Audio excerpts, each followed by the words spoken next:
To my new show here. I'm so used to saying something else here early in the morning. I'm so used to being on a different platform, but really lucky, really fortunate that I get to be with not new people, but with some newer faces. Some people I'm really excited to work with, and some people from old. And we have a vision. We have a vision in terms of we know that there's a lot of people in general who kind of parrot, who kind of repeat the same stuff that everyone else does. And we hope to bring you something unique, something different, a different type of energy, different types of passion. So you can check us out, www.curioussportspulse.com. This is the Java Energy Hour. Every morning you'll see me, and then after this, Mondays and Fridays, 9 a.m. Eastern Standard Time, you'll get the total football breakdown. I'll be lucky to be joined by Will Picho then, and we'll give you the latest and greatest from everything and anything soccer at that time. But first, Nikola Jokic said something really interesting that I think is being overlooked here as I'm doing 20 other things at the same time, so don't mind me. But Nikola Jokic is doing said something really interesting that I think is being overlooked and that I think is a little telling of where the Denver Nuggets are, especially when we compare to them to their expectations coming into the season and how everything ended up unfolding. Also, Jamal Murray, is he the problem? I think so. To a certain degree, at least. Maybe, maybe. But first, the New York Knicks. I have been on the record saying multiple times that I believe the New York Knicks were going to not only win the East, but that they should be and that they would have been considered favorites to win it all in the NBA finals. I've been on record saying that. But that's not how things unfolded at all. And it's fine. It's fine. Every now and then I get a pick wrong. Slash, most times I get a pick wrong, and I then have to compensate slash come up with an excuse as to why I wasn't nearly as wrong as people are making it out to be. However,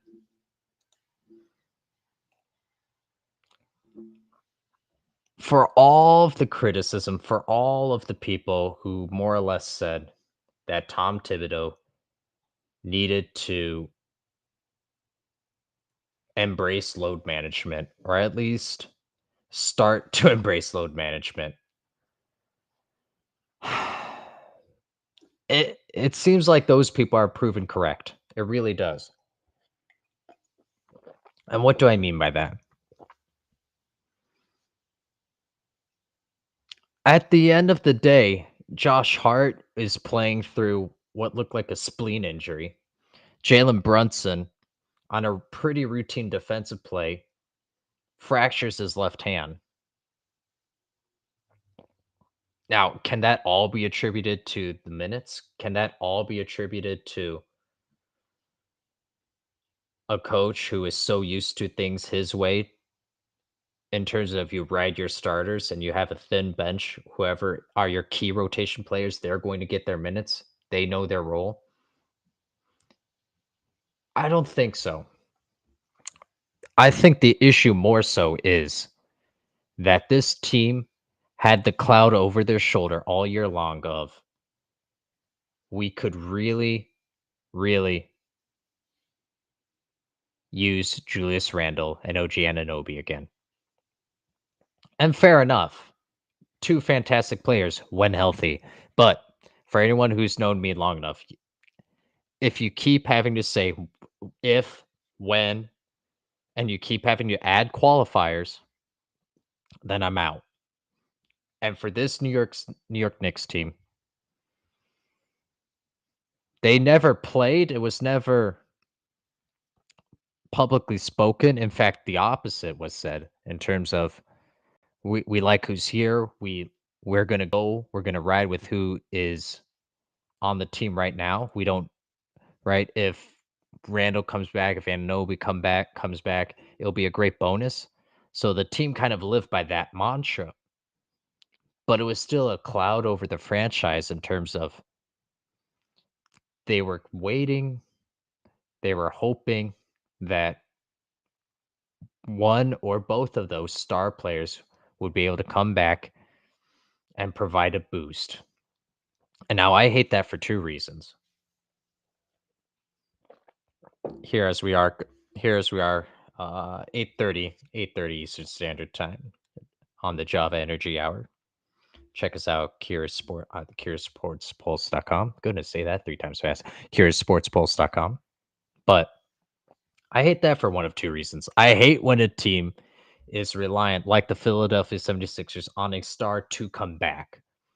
I much prefer a team that has a good run of play with whatever their nucleus is, whatever their core is going to be come the playoffs. I hate teams that mail it in. I hate teams that sleepwalk through the regular season. I'm a huge believer in you practice the way you play. So if you have that looming over your head, if you have that in the back of your mind of we're doing good, but once these guys return, we'll be that much better. I think that does your team a disservice. As is, this New York Knicks team is really good. Without Anunoby, when he's fully healthy, are there times where he can take over for spurts and help a Knicks team in terms of at times a little offensively limited and in terms of he could be that difference maker? Absolutely. But he's too unreliable. You can't depend on him to be fully healthy. Forget an 82 game season. For him to be healthy for even the 7 game series, you couldn't rely on that. You couldn't count on that. So this is why I firmly believe the New York Knicks need to keep the nucleus as is, surrounded around the Villanova alums. Are they alums considering they didn't graduate? Probably not. But considering that Villanova core, right? DiVincenzo, Brunson, Hart, and they need to move on from Julius Randle and OG Anunoby. Randall for sure. Randall 100%. And now forget about the cap, forget about merchandise, forget about what looks good, forget about all of that. This is more of a basketball. This makes the most basketball sense. If you want to have actual, if you want to take that next step from, oh, we're happy to be here, which I think it's an accomplishment that this New York Knicks team succeeded at the level that they did despite all the injuries. But we all know this fan base isn't going to be satisfied. Maybe for this year, they'll be given a pass, quote unquote. But they need to make it to the Eastern Conference Finals, I'd say, in the next 2 years at a minimum, and that's at the very minimum. Even then, I think there's gonna be too much noise. So when you consider that and just you love Julius Randle when he's on the court, and he can do things, he unlocks things, he's a, potential matchup nightmare. You love that about him, but it's not enough. He's not available enough.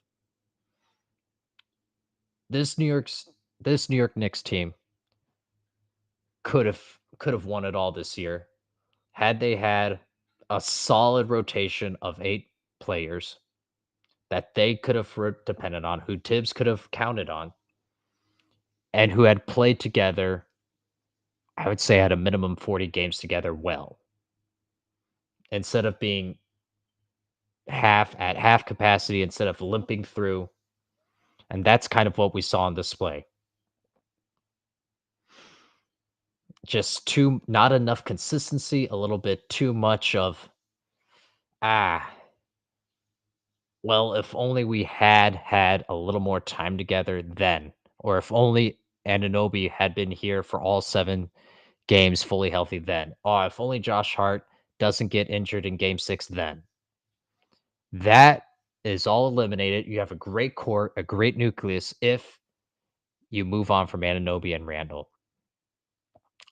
Not even kidding. In my opinion, it's worth it if you can move on from them and just get picks in return. In this case, Hunter Obviously, I think you would get something for them more than that, but I'm just saying in that hypothetical scenario, in my viewpoint, it would 100% be addition by subtraction. But enough on that. Let's move on. They weren't the only team yesterday that is moving on to Cancun. The Denver Nuggets could not get it done against the Minnesota Timberwolves. Now we all saw the press conference afterward where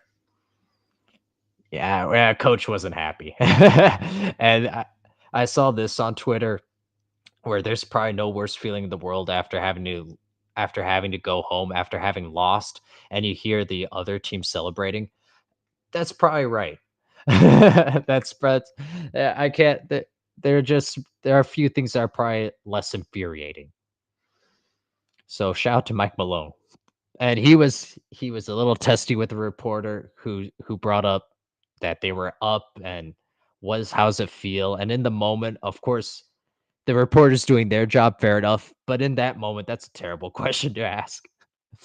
Um, Mike Malone's upset that the season ended, and he's upset that wave, that those final runs happened, and that it's really a blown opportunity.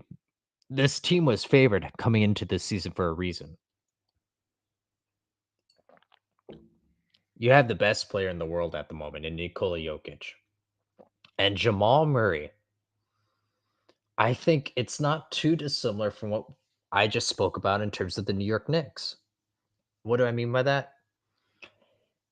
He hasn't been able to be fully healthy. He hasn't been able to be good consistently with this team, being able to play at the level that we all know that he can play at with this core. And toward at after the All-Star break, I was on the record at another place on another platform saying, I don't love this New York Nuggets. I don't love this Denver Nuggets team because they're kind of mailing it in and they are too reliant on their past championship experience. Now, is that valid for some teams? Shout out to the Miami Heat.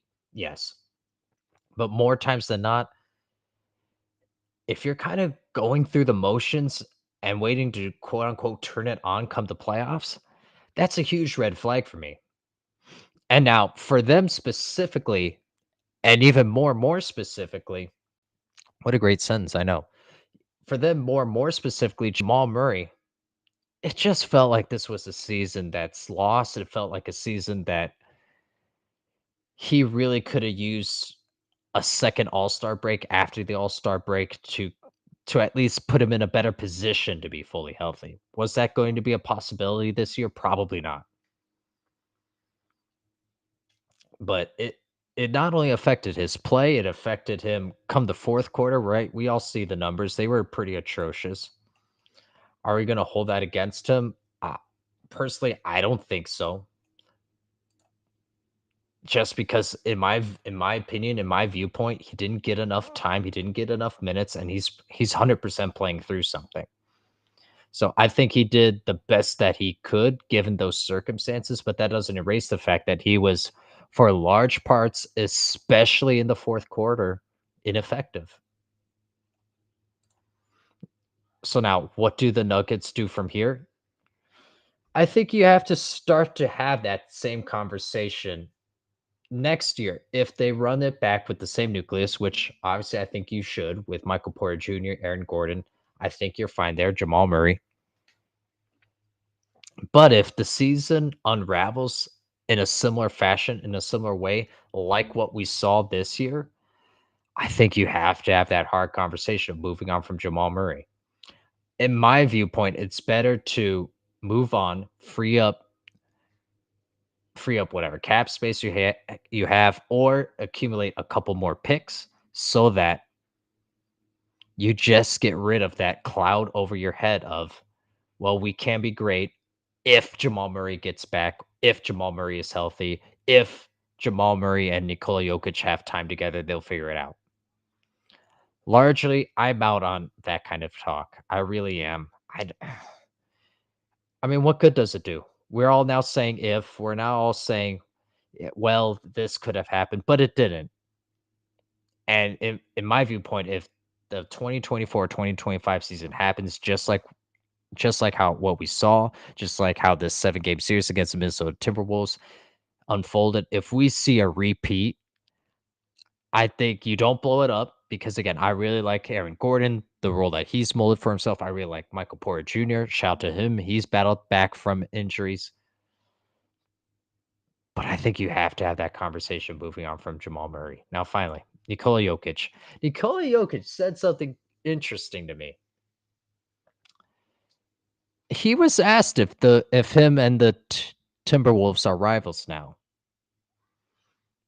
And he goes on to list everyone on the team. And he says yes. He says yes that they are rivals. They have great players, great role players, and he even took the time to make sure that Mike Conley received his flowers. Now, why do I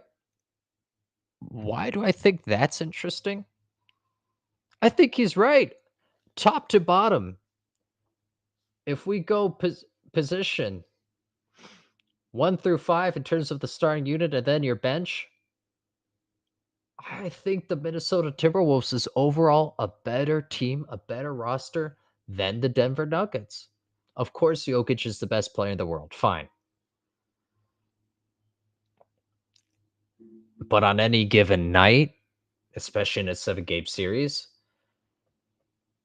the overall impact of, say, a Karl Anthony Towns, of an Anthony Edwards, and even on some nights, Rudy Gobert, I think that gap is a little closer than what people want to acknowledge. And then for sure, how this team plays, especially on the defensive end, I think it's 100% on the board. I think it's 100% fair to say, yeah, this is a really good team, top to bottom, and they can rival the Denver Nuggets for not only this season, obviously they advance. Yeah, I know, but for years to come. So could this be the next great rivalry?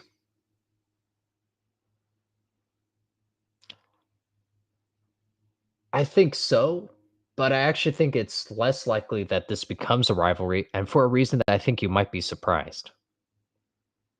I'm afraid of the Denver Nuggets holding up their end of the bargain when it comes to this. The Minnesota Timberwolves played well, and they showed that they can withstand one and at times even two of their top three players not being at 100% or even missing games. Right? Obvious. I mean, such an obvious non-statement that if the team has all three of their guys, then they're going to do well. Right? That's obvious. We all know this. So if any team has their best players, shocker, they're going to play better basketball. All right, I think we can all acknowledge this. We all concede this. But the ability to withstand losing your best player, that's more impressive to me. So that's why personally I had never counted the Miami Heat out, even when they were down their top, what was it, their top 20 players. Yeah, or it seemed like that for a moment. This is why I really like the Minnesota Timberwolves. Let's look now past this year, for the upcoming seasons. I really like the Minnesota Timberwolves better. Top to bottom, how they play, the cohesiveness, and their ability to withstand, which is why I also like the New York Knicks moving forward. Right? People might dog on them now. People might criticize them now. Load management, fine. But they dealt with a lot of injuries and they showed the ability to withstand and just find a way. This is why you can never count out the Miami Heat. And this is why I have a lot of huge question marks surrounding the Boston Celtics still. Until I see Jason Tatum and Jalen Brown pushed to the limits, I'm going to be weary about this team. And I doubt. So one through two, fine. They're two of the better players in the league. Where I'd have them in my pecking order off the top of my head, probably both make the top 12. right? Top of my head, I'm not gonna list it out, but probably both Tatum and Brown make the top 12 in the league. At the very least, top 15. I'll give them that. But in terms of the cohesion, especially down the stretch, huge question marks, which is why I really don't like this Boston team at all. To win it all. Now could they beat this Pacers in a 7-game series? Yes, 100% on the board. But now back to the Nuggets and what Jokic said. He goes on to he went on his little rant there, or his post-game conference, and makes it clear how he views this Timberwolves team. And it makes me almost think that he is acknowledging and he realizes how top heavy the Nuggets are when it's only him and Murray as the 1-2 or the supposed 1-2 punch. And I think this is what he's acknowledging. This is what he's worried about. And this is something that he's almost envious of in the Minnesota Timberwolves. So, do you have the Minnesota Timberwolves right now as your favorite?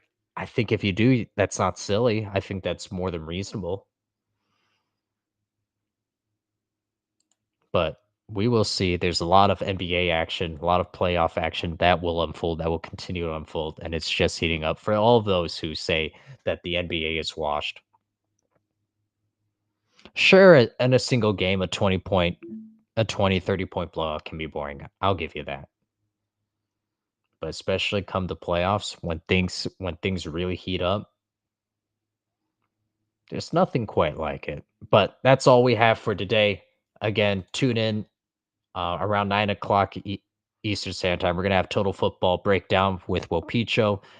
This is the Java Energy Hour every day, 8 a.m. Eastern Standard Time. And check us out on CuriousSportsPulse.com for we're brand new. And if you want to go on the Twitter at SportsPulse100, follow us there. That's all I have for today. My name's Gary.